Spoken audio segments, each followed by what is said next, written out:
All that sounds great, right? We're off to a positive start.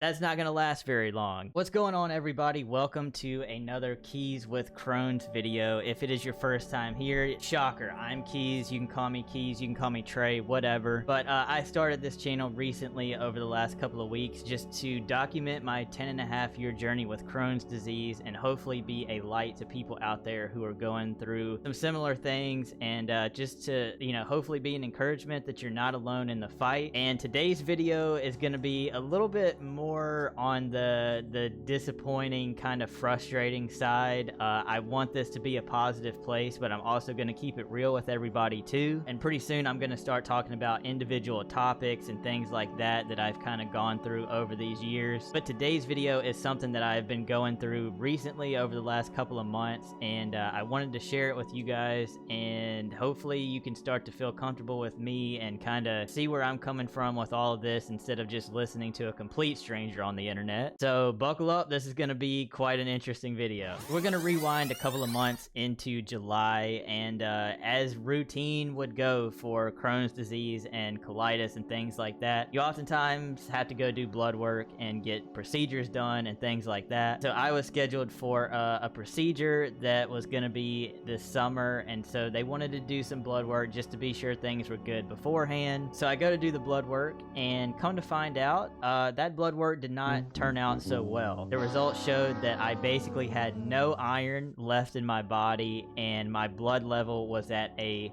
2. That's not the first time I had dealt with that before. I had been on an iron supplement for probably 5 or 6 years of the 10 years that I've been on Crohn's, but because of a different medication that I was on, I had to come off of it. I, during that time, just was losing iron. You know, my doctor and other people have asked, like, well, did you see a difference in how you felt once you come off of it? And to be honest, like, I deal with so many things on the daily basis and have been through so much with the Crohn's stuff that I really didn't pay that much attention. I'm used to feeling bad, and so when new things happen, I do pay attention to it, but maybe not as much as I should. And nothing really stood out to me. I didn't feel tremendously worse or anything like that. There was no significant change, so I was just thinking, yeah, I'm just going through a flare-up right now, nothing's all that bad. And so I got set up with a doctor's appointment to go talk to a hepatologist, hematologist. They're both very confusing to me.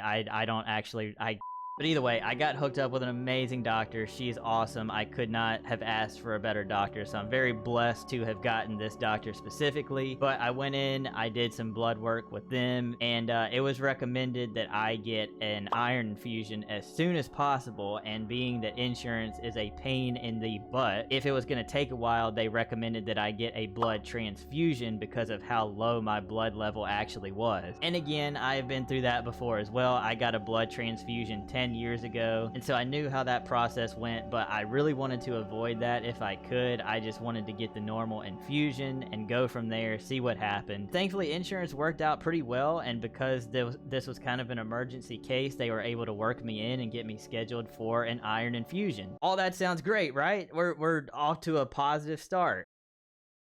That's not going to last very long. So I go to the iron infusion appointment, and everything is great to start out the day. They get my IV, everything's great. Everybody's nice, super chill. Nothing seemed like it was going to go wrong. The nurse comes in and she's like, okay, so you've never had an iron infusion before, so here are some of the side effects, some of the things that can happen. And to be completely 100% real with you, it went in one ear and right out the other, because again, with Crohn's or any health issue that you've dealt with for long enough, you always hear about the side effects. You know the risk involved with medication or any of that kind of stuff, and it's become the norm for me. So I literally just, like, I was being nice, I acted like I was listening, but I didn't pay any attention to what she said. I was just ready to go. I was ready to get it started and hope that I could start feeling a little bit better. And so the infusion began. They brought it back. They brought the little bag. It's kind of gnarly looking. I'd never seen iron like that before. It was almost like blood red, but also like black at the same time. I was like, are you sure that's the right thing? Are you gonna Okay. So I'm fully confident as they start things. I was like, yeah, this is going to be great. You know, things are going to be fine. I've learned to not have fear after all of these countless doctor's appointments and things that I've had through the years, which I guess is a blessing in a way. But about 30 seconds into them starting the IV, I felt just this huge rush come over my body. And I had been on morphine before because of a massive flare up that I had been in. And that rush that you get through your whole body, it just feels like you're having an out of body experience kind of thing. And I just thought it was that feeling because yes, it was directly in my vein. Like I just thought it was an overload on my senses basically. After that like 30 seconds of that feeling, my chest, like my left side started to tighten up. It felt like my chest was just like rolling up into a ball basically, and it felt like my heart was sinking down into my stomach too. I noticed over what felt like a couple of minutes, but in reality was probably like 10 or 15 seconds, that it was becoming difficult to breathe. And I kind of went back in my head and I was like, all right, I felt this way with the morphine. Like it was just almost a panic kind of feeling. I was able to control my breathing at that point and you know, kind of get back to normal. So I just thought the same thing was happening. But over the next couple of seconds, I realized that was not the case this time. This is where the story takes a good and bad turn, I guess, depending on how you look at it. But my mom was actually with me for this appointment, which I'm sorry, Mom. This was the first appointment anybody had been with me in about 3 years because I live away from home. I'm about 3 hours away from where I grew up and where my parents live. And unless it was like an actual procedure or something like that, I just do all my appointments solo, right? There's no need for them to be here or anything like that for every single appointment. But she happened to be in town, and it wasn't even planned for her to go with me to this appointment. The day before, she asked, hey, do you want me to go with you? And I said, I think it's fine. Like, they told me that nobody has to drive me, nobody has to be there with me, and it was a pretty long trip to be able to get to this infusion center, and so I didn't want to cause her to get behind on work or anything. But later that night, I was kind of thinking, I was like, well, I mean, yeah, she can bring work if she has to. We can spend some time together since she's in town, and it would, you know, at least I wouldn't be sitting there for 2-3 hours by myself just having no one to talk to. So the next morning, I was like, hey, if you want to go with me, there's no pressure, but feel free to join me. At least we can hang out. And she was like, yeah, that'd be great. Yeah, it was great that she was there, but also horrible because she had to witness right there, right in front of me, what was about to happen next. So I would say about 1 minute total went by from when they started the IV to where we are now. And I don't know what was different about this time. I usually, when I have that like panic feeling, I'm usually like, all right, just tough it out. Like, I've been through it before, you'll get through it again. But this time something told me to say something, which I'm very thankful that I did. But I turned to my mom and I said, man, I feel weird right now. And without hesitation, like a mom does, shout out to all the moms and dads out there that, you know, are looking out for their kids. But without hesitation, she said, press the button, which was referring to the button that if there was an emergency or something, you press it, it alerts the nurses to come over. Again, even after hearing that, like most of the time I would probably hesitate, wanting to just be like, all right, it's gonna work itself out. But this time I listened and I pressed the button. The next thing I know is I hear the alert thing go off to give the nurses a heads up that somebody needs attention, and I was gone. I was out. I don't remember anything after that. Apparently I was out for about 5 minutes, completely unresponsive, eyes wide open. Yeah, they were doing their best to kind of get me back awake again. Next thing I remember is being surrounded with like 4 or 5 nurses looking down at me, asking questions, running back and forth. They're bringing towels, they're bringing medicine, and I'm just like, I don't know what is happening. And probably the craziest part of it all was that they were asking me questions, and in my head I was responding to them, but I could not physically talk. I don't know if it was because I was still like coming to again or what, but I could not answer them. And so over the next couple of minutes, as I started to slowly come back, I was able to like nod yes, nod no to their questions. They were, you know, giving me towels, they were giving me medicine and all this kind of stuff. And I definitely felt like nauseous, and it really messed my stomach up for a few minutes and stuff. But thankfully I didn't have any accidents or anything along those lines. But I felt pretty gnarly for about 45 minutes after that, as I started to slowly kind of get back to normal. And they left it up to me if I wanted to try it again that day after getting, you know, some medication to prevent allergic reactions or anything like that, or if I just wanted to go home, try it again another time. I'll be honest, if my mom hadn't have been there, I probably would have sent it again and just said, hey, whatever happens, happens. But after what she went through and having to witness all that, I was like, all right, we should probably do this another time and see what happens next.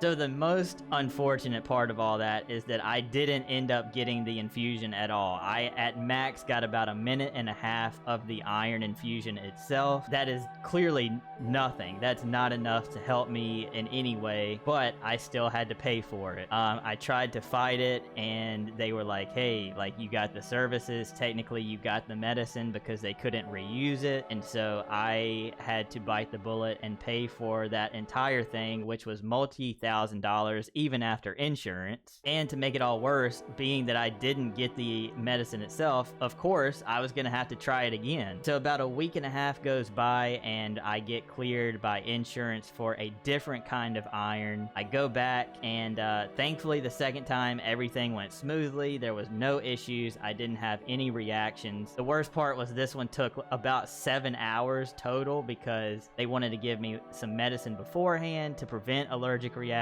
They gave me a test dose. They let me sit for like an hour after that, and then they finally started the infusion. So like I said, it was like a 7-hour day. Both of my parents were there this time, but thankfully no reactions, nothing like that. So we fast forward to 2 weeks after that. I go in for some blood work just to be sure that like my numbers are going up, and things are looking good. Blood numbers are going up, iron levels are going up, so things were off to a good start. And then my doctor wanted to check in one more time just to be sure after about 6 weeks that things were looking good. And I went to do that last week to find out that my iron levels basically stopped going up, and they didn't get to a level that they needed to get to. So I am still low on iron, and she recommends that I get another 1,000 milligram dose of an iron infusion.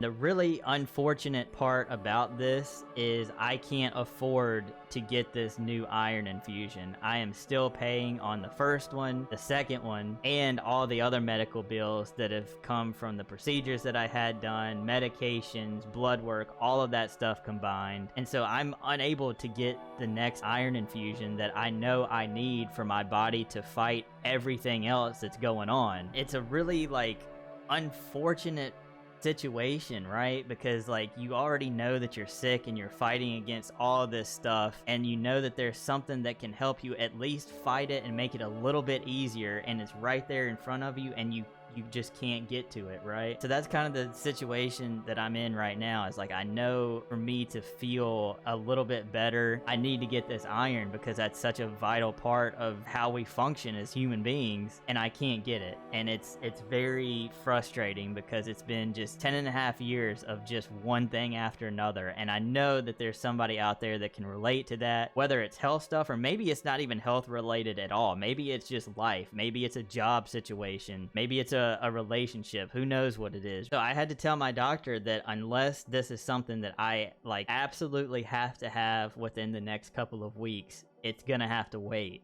My financial situation is completely cooked at this point. I am 27, about to turn 28 soon, and I have been out of full-time work. When this video goes up, it'll be 2 days from today that I have been out of work for 2 years straight. Now, I have had some side jobs here and there. I've done social media, I've done a little bit of editing work, but as far as like full-time, pay the bills kind of work. It will be 2 years this Friday that I've been out of work, and I have been fighting with disability this entire time, trying to get any help that I can. They have denied me twice so far. I am currently in the middle of the third process of just fighting it and seeing what happens. I have an attorney this time who is amazing. They're fighting for me too, but every bill that I have had over the last 2 years has come out of my savings. I've been saving money since I was like 10 years old, okay? I panic. I hate spending money. A lot of people were like, dude, you should enjoy your hard work, like you earned this, whatever. Or even like Christmas, birthday money, whatever it may be. Like, I have saved it since I was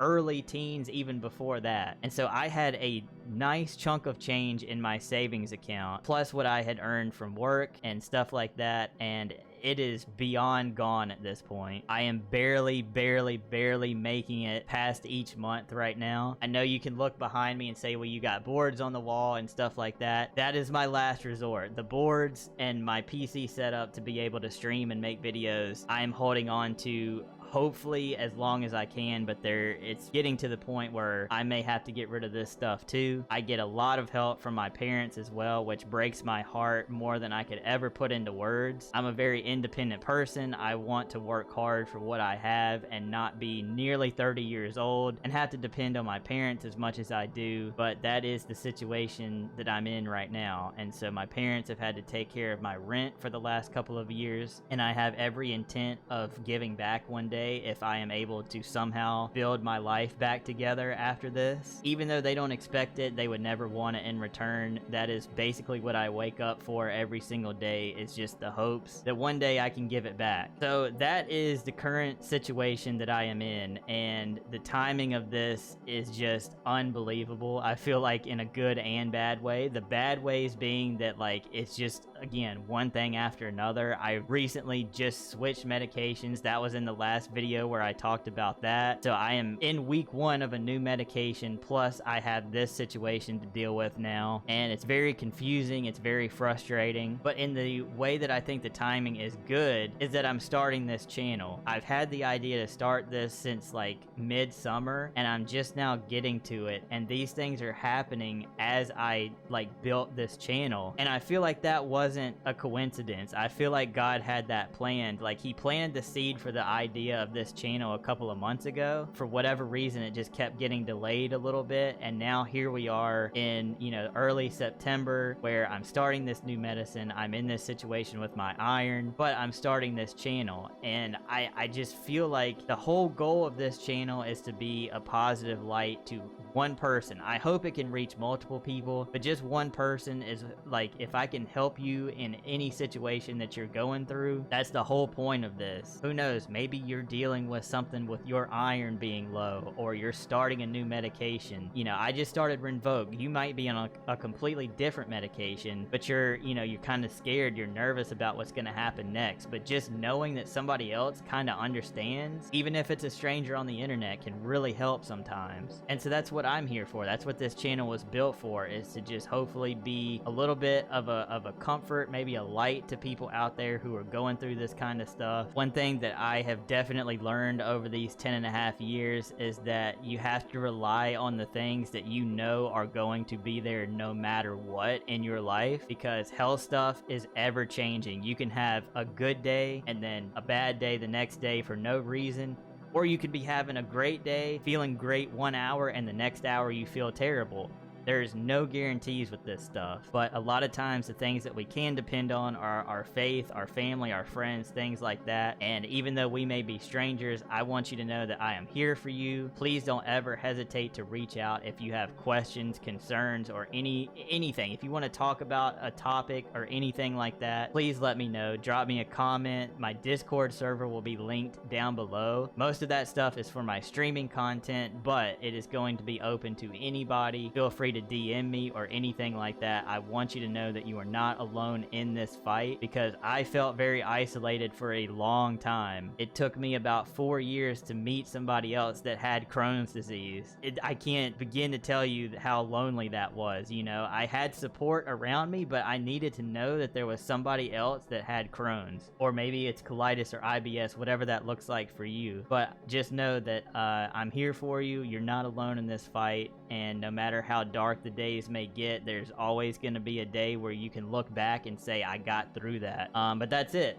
That is my situation right now. I will definitely keep you guys updated on, you know, what kind of happens next with the iron. I also want to do like an update video, maybe like a 2-week recap of the Rinvoq stuff, so definitely stay tuned for that. And over the next couple of weeks, I'm going to break down some topics, some things that I want to talk about with, you know, my individual journey with Crohn's and things that I've learned. And I also want to do a video where I basically just give you my backstory, so that way you know who I am, you know where I come from, you can feel comfortable with, you know, hearing what I have to say. I'm not an expert. I'm not a doctor. I'm not trying to pretend to be. I just want to give my life experiences to maybe help that one person out there that is kind of just lost and confused right now. So definitely stay tuned for more content very soon. I'm going to continue to try to do 2 videos a week, as well as some clips on the days that I'm not posting full videos. So stay tuned for that. Also, I have an Instagram and a TikTok account for this channel. Those will be linked down below. I'll do some exclusive content on both of those channels as well. And if you want to catch my live streams, a lot of times it's gaming or react content, but it's a lot more loose, laid back. We have an amazing community. Everybody is super supportive. So if you need a place to come just hang out, feel free to join us there too. We would love to have you. All of that stuff will be linked below as well. But that is it. I cannot thank you guys enough for the support on this channel already. We're hitting